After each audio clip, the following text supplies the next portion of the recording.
You've all heard the truism, America is a nation of laws. It's an expression that denotes that real Americans credit equal application of our laws as a hallmark and essential component to our nation's prosperity and stability. So what happens when one political party and one ideology begins to think they're above the law? What happens when those same people actually ignore our laws and pay no consequences?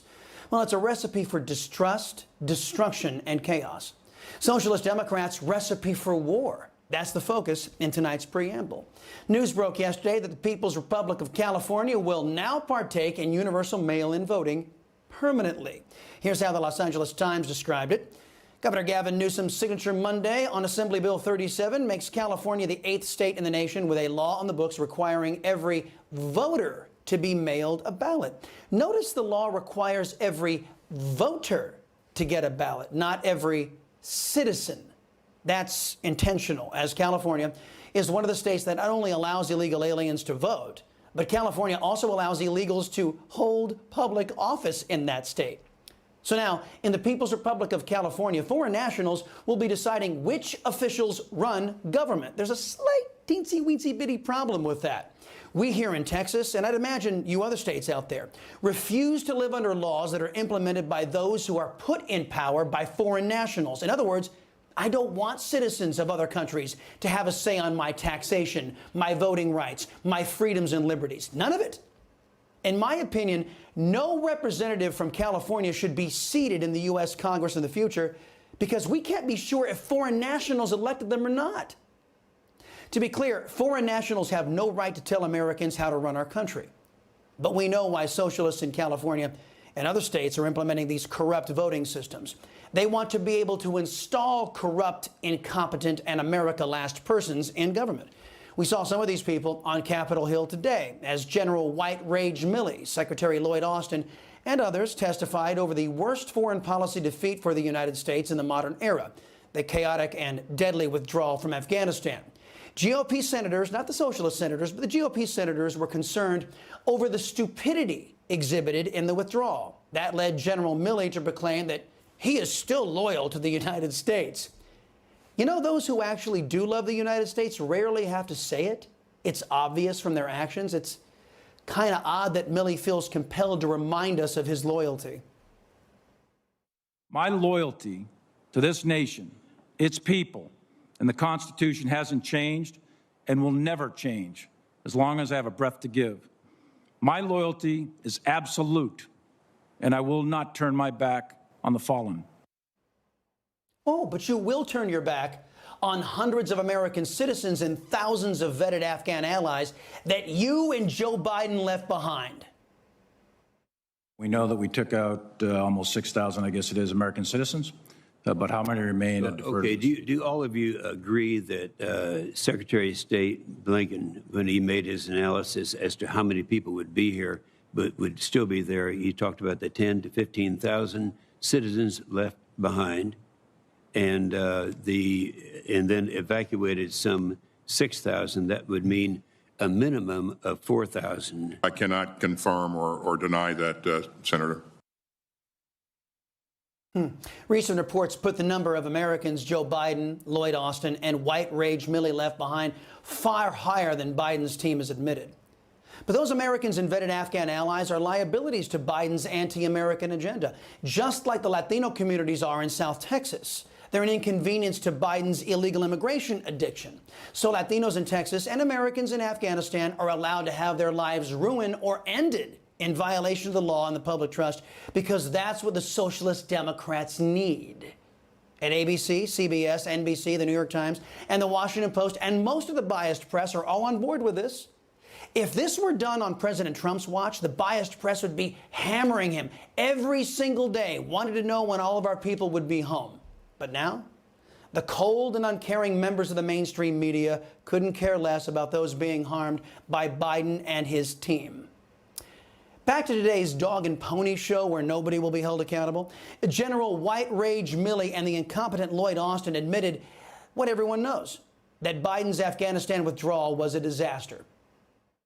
It is clear, it is obvious, the war in Afghanistan did not end on the terms we wanted, with the Taliban now in power in Kabul. We helped build a state, Mr. Chairman, but we could not forge a nation. The fact that the Afghan army that we and our partners trained simply melted away, in many cases without firing a shot, took us all by surprise. It was a disaster because the world's biggest idiot, Biden the boob, a man who has been wrong on every major foreign policy decision in the last half century, was calling the shots, including the timetable. The circumstances in August were anything but ideal. Extreme heat, a landlocked country, no government, a highly dynamic situation on the ground, and an active, credible, and lethal terrorist threat. If only Team Biden had listened to President Trump and evacuated in May when the weather was colder and working to the detriment of the terrorists. Taliban, they don't operate well in the cold. That is until Biden and his merry band of socialists left the terrorist Taliban $85 billion in American equipment. Now they can operate in the cold and at night.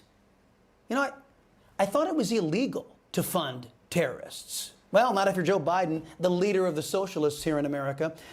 There was another oddity in today's Nobody Will Be Held Accountable fest. General Milley got angry, almost shouting at the committee, demonstrating some of that white rage he's been so concerned about. I am certain that President Trump did not intend to attack the Chinese. At no time was I attempting to change or influence the process, usurp authority, or insert myself in the chain of command. But I am expected, I am required to give my advice and ensure that the President is fully informed on military matters. Notice how Mr. Milley addressed everything under the sun except his alleged illegal activity. Nobody questioned the fact that he could call his communist Chinese counterpart. What matters is the allegation that General White Rage Milley assured the Chinese that he would notify them if President Trump ordered an attack. That was the breach of law. That was the traitorous act. That would be a national betrayal. General Milley addressed none of it. Can't the general have the same integrity as President Trump did, releasing a transcript that exonerated him? Well, apparently not. Leftists lie. They are overgrown children who believe the rules don't apply to them. It's why they should never be elected in a representative republic. What's sad is that our government is so compromised, the GOP is so weak, good, law-abiding men and women in such short supply in the government, that violating the law is excused by those we trusted to enforce the law. And therein lies the problem.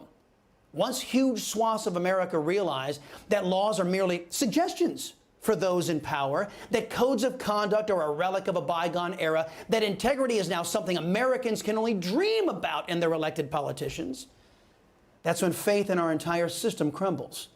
And that leads to war. And that's when the socialists and those who wish to destroy the United States, well, that's when they win. In my opinion, we the people cannot allow a lesser party, the Socialist-Democrats, using an inferior ideology, fascistic collectivism, to destroy what we've built here. Trust me when I tell you, if our people don't rise up for the rule of law, you won't like the alternative. Hey, I'm Rob Finnerty. Thanks for watching. If you enjoyed this video, please join the conversation in the comments below. Don't forget to subscribe, too. Hit the bell icon to be alerted to breaking news. And remember, there's a whole lot more on Newsmax TV, America's fastest growing cable news network. Newsmax TV, we're real news for real people.